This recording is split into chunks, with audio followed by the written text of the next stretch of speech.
What's going on YouTube? It's your boy Flycap. Welcome back to another episode of Why I Love. Today we're going to be taking a look at another game from Rare Replay and Rare Collection. It's going to be RC Pro AM 2.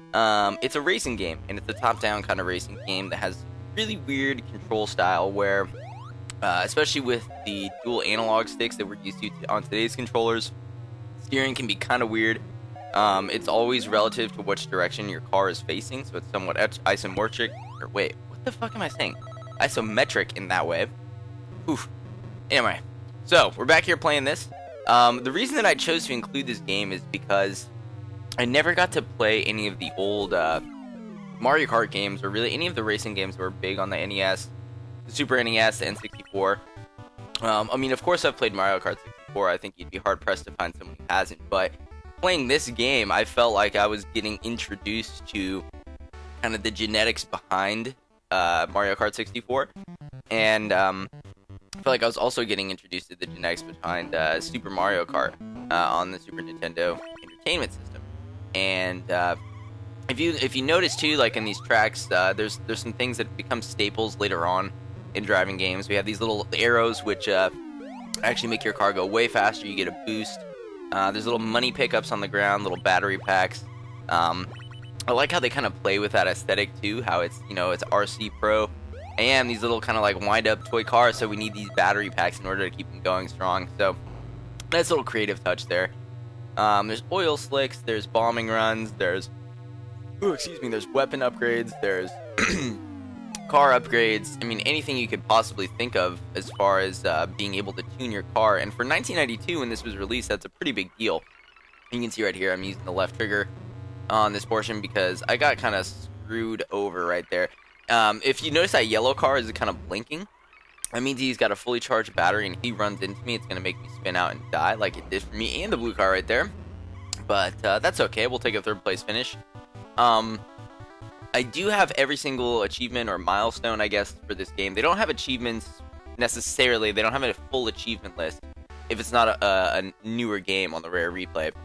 But these old games do have 5 or 10 milestones that they'll ask you to do, 5 tasks. So I believe this one was get 25 first place, finish 100 laps over time, buy 50 upgrades over time, money, finish every track in the game, and I can't remember what the 5th one was, but they were not really that difficult, actually. I started playing this game thinking it was pretty fun, and I'd come back to it in between other games just for a couple minutes over the last month, and just so happened to end up getting all of the milestones. So if that's something you're concerned about for this game, it's pretty simple.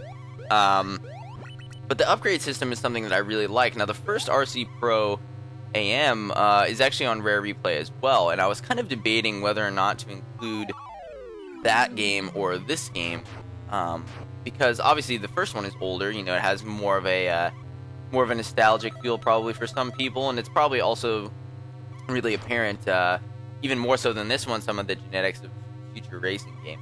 But this one just seemed to be more polished to me. The first RC Pro AM has the exact same milestones, and for some reason I can't get past 6th or 7th level. The AI is the AI is incredibly difficult in some of these older games. They don't really know, or they didn't really know how to scale them. And especially for a game like this, where I think they kind of assumed you're going to be playing it with 2 players. So regardless of how well the computer was doing, you were going to feel like you were still having a close match with a friend.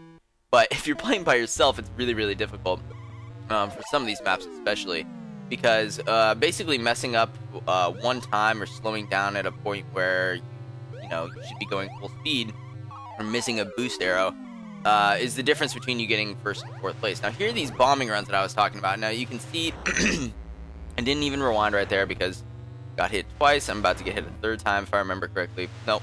Yep, 3 times. So it has a blast radius, and it just drops bombs like randomly. That plane does, and it seems like it tracks you, so it's really, really difficult to avoid them. But yeah, one of the only few flaws I would say about this game is some of those bombing runs on certain levels can be pretty annoying. And if you didn't have the Rare Replay's left trigger to rewind function, it would be incredibly annoying. I actually don't even know how you would go through with it. Personally, I find that part super fucking annoying. But up here, I'll show you guys some of the upgrades after this stage. We got 30 points now. Now, you can upgrade stuff from the very first level, but you just don't have enough money. And you get money by getting better placings and picking it up on the track, obviously. So we're going to go ahead and you can see there's motor, tires. We got some skinny tires right there. We're going to exit out of that. We go down to guns. We can get some buckshot. There we go with that. Exit out of there. And we can go into extras and we can get ammo for our guns. We can get a shield that blocks one attack. And it's only $50, so we're going to get a shield right there. Go ahead and head to the race.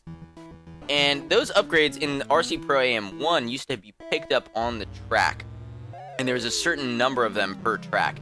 And so if you miss them on a playthrough of trying to get to the end of the level and you missed the, tire upgrade on track 2, like there was no way for you to go back and get that. And I mean, your car was just worse off than it was supposed to be at that point. So that's another reason why I ended up choosing this game over the others, because this one seems to be more fair. It seems to be more all-around fun, I guess, for lack of a better term. And I've really been enjoying playing this game in little bits first. And I mean, I should say I don't really love car games or racing games. Like Forza is not really for me. Gran Turismo, not really for me. Drive Club, and like none of those have really piqued my interest. The only game that I played a lot of as far as racing is concerned is going to be the Mario Karts. Mario Kart 8 being probably the one I'm better at than any of the other ones. Super Mario Kart 64, as well as Need for Speed Underground. And I did get some vibes of Need for Speed Underground in this game, and just the way that it's somewhat arcadey, but it's also got enough grit to it that it feels like you're having fun, even if you're older and not just a young kid playing it. So I hope you guys, enjoyed that track. Came in first right there. And I actually think that'll do it for this episode. Just wanted to come on, play a couple levels, show you guys the game. If you're unfamiliar with it, go check it out if you like racing games, or if you want to get an understanding of where the modern racing game might have come from and get kind of an older feel for the arcade style. Anyway, this has been your boy Flatcap. I'll be back later this week with another episode of Halo Road to 50. Until then, take care.